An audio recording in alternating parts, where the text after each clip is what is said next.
The hospice doctors are in a support role to our teams that go out to the homes, nursing homes, or wherever the patient lives. We're overseeing the medical part of their care.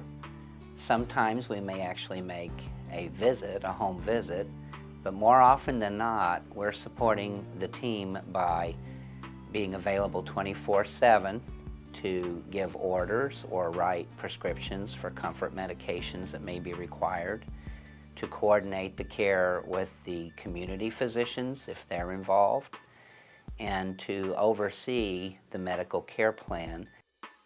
Patients at the end of life, patients who are no longer curable with medical care, still need great medical care, and they need a lot more than that.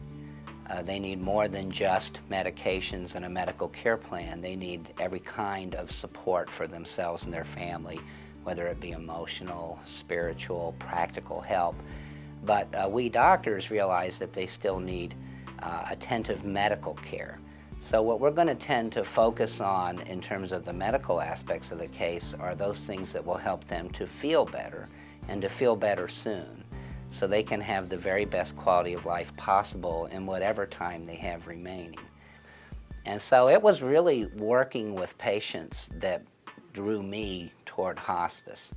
I could tell that when patients got to that point in their illness where our medical treatment was no longer going to prolong their life, that a lot of times they were getting a lot of things done to them that were not helpful anymore and was actually making them sicker.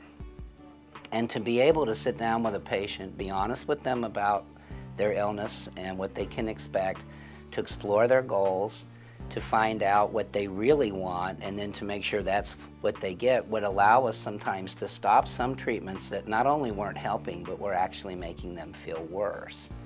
And then to focus on getting them comfortable and feeling the best they can, and then bringing in the whole team to support them and their family so that they could have the very best quality of life they could. I found that to be something we could always do. So we can't always cure somebody, but we can always comfort them and support them having the best possible quality of life.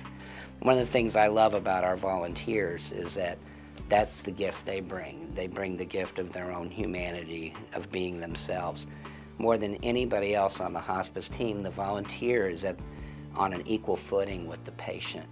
They're not there in a professional role. They're not the doctor giving the doctor's orders or the nurse who's assessing their medical condition. They're a fellow human being there to support them, and that is so powerful. Well, I'd like our hospice volunteers to know that regardless of what kind of work you do for this organization, you are making a huge difference.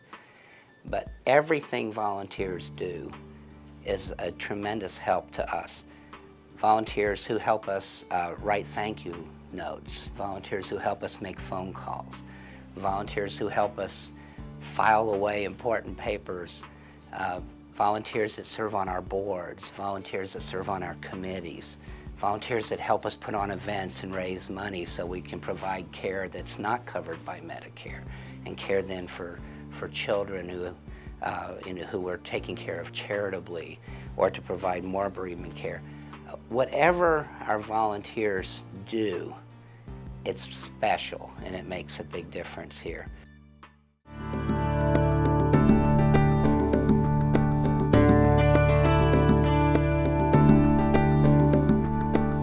At hospice, we